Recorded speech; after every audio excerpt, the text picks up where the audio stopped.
Charlie Davies. Man, it's just the two of us again. Getting a lot of airtime, You can see Jimmy, he had a few of these, I think he wrote a couple speeches, presidential speeches, to make sure he got his words per minute up by not joining us for these entire shows right now. And I know he's getting a little bit of FOMO not being able to be part of some of these things, including our lineups. But we know Jimmy's lineups. We're going to get to those here in a little bit. Let's talk about Mexico and even Canada for a minute, going out in the group stages. I thought Canada, as happy as I am for them, they were talking a lot coming out, finishing on top of the qualifying. It just seemed like they felt that they had made it. And I understand the pride of Canada being able to reach the World Cup for the first time in a long time, scoring their first goal in this World Cup. But after that Belgium game where they should have won, I actually thought that they were better than Belgium and should have got out with all 3 points and didn't.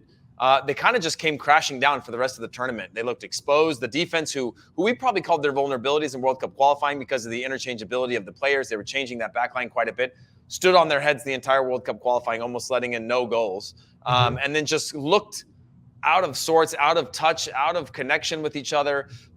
So for this Canada side, do you think it's actually like a leave and like, hey, we should be proud or whatever? Or do you think they left something to be desired, knowing that there was some moments where they actually, going up 1-0 against Croatia, playing better than Belgium, where they actually could have been in a much different position than just being happy to be at the tournament and looking to 2026? Well, if you're looking at 2026, this World Cup was a real awakening for this group because as well as they did in CONCACAF World Cup qualifying, the World Cup was another beast. And they were in a very difficult group. They were in the group of death, in Croatia, Belgium, and Morocco. So if you don't finish your chances, and they had plenty of them against Belgium, it comes back to haunt you. And I think their coach, Herdman, really put them in a really difficult situation, coming out and saying, hey, we're going to – don't talk that trash. You can say that all you want in the locker room. Don't say it in the press. Yeah. To Croatia, you're disrespecting the hell out of Croatia. They're in the World Cup final in 2018. And the team is equally as good, if not better, from the Croatian standpoint. And you're going to talk that trash like that and disrespect the team? No. So he it was a learning lesson for him as well. So they got smacked up. And then going into Morocco was playing with all the confidence in the world. They just beat Belgium. So it was a difficult group to begin with. No one really gave them a chance. They believed in themselves. I actually thought they were going to be a dark horse. But that being said, it's going to benefit them in 2026. Right. A lot of players grew up in this group stage, and Alphonso Davies, missed the penalty. It's the big stage, and missing an opportunity like that comes back to haunt you. So, there's a lot of negatives in when you watch that Canada, but I think ultimately it's going to help them all grow. Yeah. Well, let's talk about Mexico then, actually putting up a decent fight, and what I think was representative of the fight that they put up usually in World Cups, but unfortunately go out in the group stages. And, this is where all of the controversy begins around Tata Martino and who's the next coach and what's going to happen to this Mexican national team. Is it the end of Guardado era? Is it the end of the Ochoa era? Is it the end of, a number of these players? I just wonder, for you, where does Mexico stand in terms of how they finished in this World Cup and then where they need to go? So disappointing. I mean, Heath, you're telling me they couldn't have used Chicharito? You tell me they couldn't use Carlos Vela? Yes. I mean, without a doubt. So if you're a Mexican supporter, you have to say it's just so disappointing because they underachieved with all the talent that they've had. They didn't call in the right players. The manager just got it wrong. And it all stems back to that Nations League final when they lost to the U.S. So ultimately, very disappointing. And you look at the youth coming through. I don't know. I mean, you would have said Diego Lainez was going to be the next global superstar, the next Carlos Vela, and it seems like he's been struggling and hasn't found the right club. He's been injured, so. And he was good against the U.S. in the Nations League final. Like he was one of the best players when you looked at that extra time and the chances they were creating.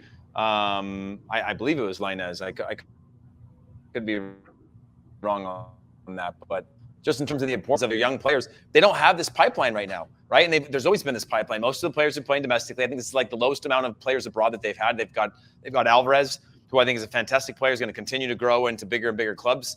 But outside of that, I just wonder where they're going to go, because they've wasted this opportunity now to make amends with Chicharito. And I mean, that's been an ongoing thing. Carlos Vela, same thing, had another unbelievable year. Could be useful. You look at the best times, the best of the best of times, and those guys were both on the field for Mexico.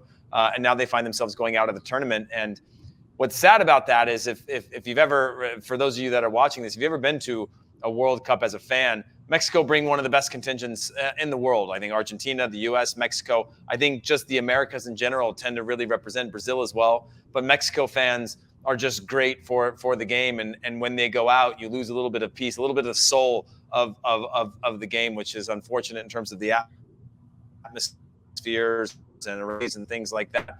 But do you think this is the end of an era? Do you think it's a rebuild time for the national team? Because right now, when I look at that national team and who they've deployed over the last year, there's not a lot of pipeline there that I've seen. And I could be wrong. I know all the young players coming up through the youth national teams for the U.S. I don't know them for Mexico, but I certainly haven't seen them getting a ton of looks outside of some of their sort of domestic camps. Yeah, I think it is a reboot for the Mexican national team, because look at all the players who are phasing out because of age. I mean, there's so many. There'll be Ochoa's last hurrah. I mean, Raul Jimenez is looks like he's hit his peak and he's on the way down. He was out of form, didn't look that sharp, and I think just having Chicharito there was probably the reason why they didn't bring him, because he has that presence, and you want to empower Raul Jimenez to be the striker. And I think with Chicharito there and Tata just not getting along with him, that was never going to happen. But there's Guardado, he's done. So you have a lot of these central, Hector Moreno, all these players who have played for so many years and have amassed so many caps are going to be done. And so who is coming up?